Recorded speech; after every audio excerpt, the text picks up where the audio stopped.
आज से लगभग 2500 साल पहले भारतीय महाद्वीप का एक शक्तिशाली राज्य मगध, जिसकी सीमाएं उत्तर मध्य भारत से लेकर बंगाल की खाड़ी तक फैली हुई थी, पर नंद वंश के अंतिम सम्राट धनानंद के गद्दी पर बैठते ही सब कुछ बदलने लगा। और आज तो उस मगध में कुछ ऐसा हो रहा था जो मगध के इतिहास ने न कभी देखा था न सुना। दरअसल आज मगध में मनाए जाने वाले मदनोत्सव में महाराज धनानंद के साथ राज्य के सभी वरिष्ठ अधिकारी उपस्थित थे। तो इस अवसर पर महाराज एक के बाद एक मदिरा के पात्र खाली करते हुए दरबार में आयोजित नृत्य सभा का आनंद ले रहे थे। तभी महाराज के सबसे विश्वास पात्र अमात्य राक्षस ने सभा में प्रवेश किया और महाराज को प्रणाम करके उनके पास पहुंचा। मदनोत्सव की बधाई स्वीकार करें महाराज। आपको भी बधाई अमात्य राक्षस। आशा है कि आप इस मदनोत्सव के उल्लास में अपना कार्य नहीं भूले होंगे। बिल्कुल नहीं महाराज, एक लंबी प्रतीक्षा के बाद आखिरकार कार्य की घड़ी आ ही गई है। बस उचित अवसर आने पर कार्य आरंभ हो जाएगा। सुंदर, अति सुंदर। सेविका, आज तो इस कक्ष में मदिरा की धारा रुकनी नहीं चाहिए। अमात्य राक्षस की सूचना ने अचानक वातावरण बदल दिया। एक ही पल में धनानंद के चेहरे की बेचैनी कुटिल मुस्कान में बदल गई। जबकि राजसभा से निकलकर अमात्य राक्षस महल से बाहर खड़े अपने घोड़े पर सवार हुआ।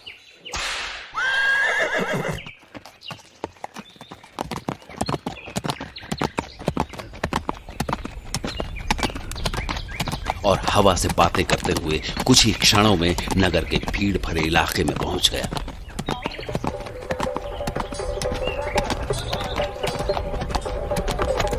जहां जो भी अमात्य को देखता उसे मदनोत्सव की बधाई देने चला आता। बधाई अमात्य, मदनोत्सव की बधाई। बधाई अमात्य, बधाई। जबकि इस समय अमात्य राक्षस के दिमाग में बधाई नहीं, कुछ और ही चल रहा था। तो वो इस सबसे चिढ़कर भीड़ से निकलने की कोशिश कर ही रहा था कि तभी उसकी नजर दूर खड़े कोषाध्यक्ष पर पड़ी। और उससे नजरें मिलते ही जब अमात्य ने उसे उत्सव स्थल के बाहर निकलकर गुप्त स्थान पर मिलने का इशारा किया, तो कोषाध्यक्ष के दिमाग में एक साथ 1000 प्रश्न कौंध गए। और उसे ये अंदाजा नहीं था कि ये तो बस अभी एक शुरुआत भर है। बात क्या है अमात्य राक्षस? ऐसा क्या हो गया कि आप बिना कुछ कहे सुने मुझे? चलते रहिए, प्रश्नों के लिए बहुत समय मिलेगा आपको। पर कहां लिए जा रहे हैं आप मुझे? उतरिए।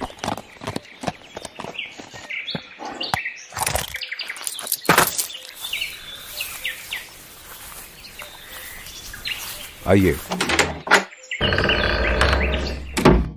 मैं इस उत्सव के अवसर पर आपको कष्ट तो नहीं देना चाहता कोषाध्यक्ष जी, पर क्या करूं, संकट ही ऐसा गंभीर है कि। गंभीर संकट? ठहरिए, अब हम आराम से बात कर सकते हैं। पर आप मुझे ऐसे इस गुप्त स्थान पर? इसलिए कि हम जो बात करने जा रहे हैं वो मात्र हम तक ही रहनी चाहिए। समझ गया, तो कहिए ऐसा क्या संकट आन पड़ा है? राजकोष में चोरी हुई है। क्या? राजकोष में चोरी? परंतु ऐसा कैसे? नहीं, ये सच नहीं हो सकता। नहीं अमात्य, मैं आपकी बात को सच नहीं मान सकता। आप ऐसा कहकर महाराज धनानंद पर संदेह कर रहे हैं कोषाध्यक्ष जी, क्योंकि मुझे ये बात स्वयं महाराज धनानंद ने कही है और उन्हें ये सूचना उनके गुप्तचरों से मिली है। यदि ये सूचना आपको स्वयं महाराज से मिली है तो मैं इस पर कैसे संदेह कर सकता हूं? परंतु अब क्या होगा अमात्य? महाराज तो मुझे सूली पर चढ़ा देंगे।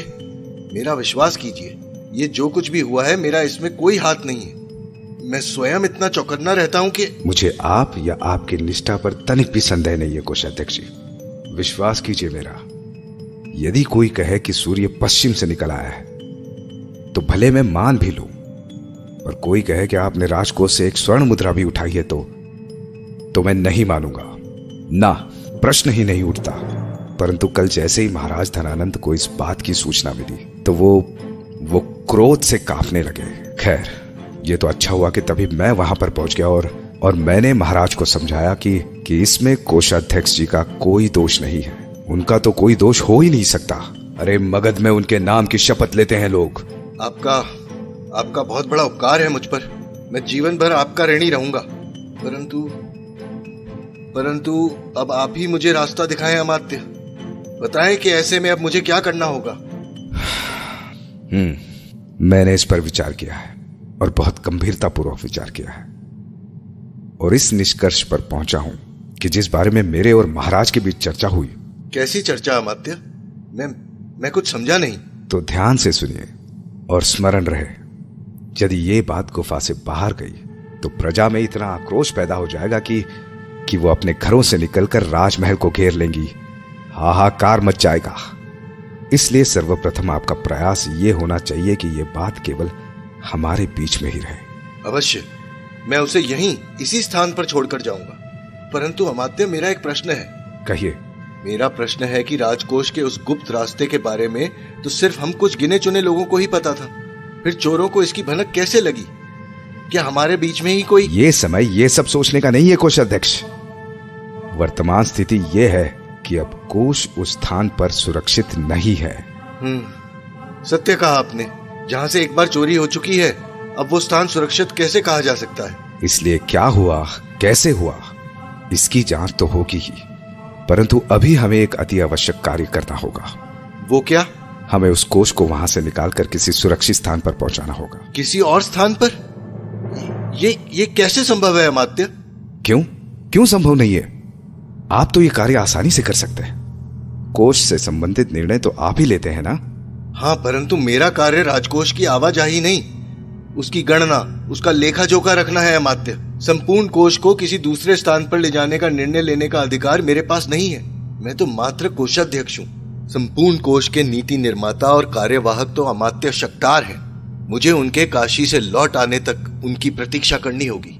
पर आपके अमात्य शक्तार महाराज धनानंद के आदेश पर ही काशी गए हैं और पता नहीं वो कब तक लौटेंगे। पर अमात्य राक्षस, जब तक अमात्य शक्तार नहीं आते तब तक हम उस कोष की सुरक्षा बढ़ा सकते हैं, और जब अमात्य शक्तार आ जाएं, तब वो जैसा आदेश करेंगे मैं वैसा करूंगा। आपकी मति मारी गई है कोषाध्यक्ष जी। मैं आपको एक होनहार अधिकारी समझता था, परंतु आप ऐसी बातें करेंगे मैंने स्वप्न में भी नहीं सोचा था। मैं कुछ समझा नहीं अमात्य। यदि हम कोष के गुप्त रास्ते पर सुरक्षा बढ़ाएंगे तो सुरक्षा अधिकारियों और सैनिकों को संदेह हो जाएगा कि कुछ तो ऐसा है जिसके लिए इतनी सुरक्षा लगाई जा रही है, और फिर ये बात प्रजा तक पहुंचते देर नहीं लगेगी।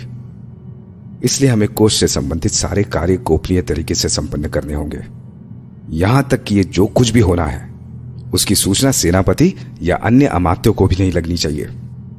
कह तो आप सही रहे हैं अमात्य, पर मेरी भी सीमाएं हैं। मैं अमात्य शक्तार की अनुपस्थिति में इतना बड़ा निर्णय कैसे ले सकता हूं? देखिए कोषाध्यक्ष जी, मेरे पास और भी विश्वास पात्र लोग हैं जो मेरे एक आदेश पर यह कार्य कर सकते हैं, परंतु मैंने इस कार्य के लिए आपको चुना है क्योंकि मुझे लगता था कि आप भी मेरे उतने ही विश्वास पात्र हैं। परंतु आज ज्ञात हुआ कि मैं गलत था। और रहा प्रश्न आदेश का, तो मैं अमात्य राक्षस, आपके अमात्य शक्तार का भी वरिष्ठ हूं।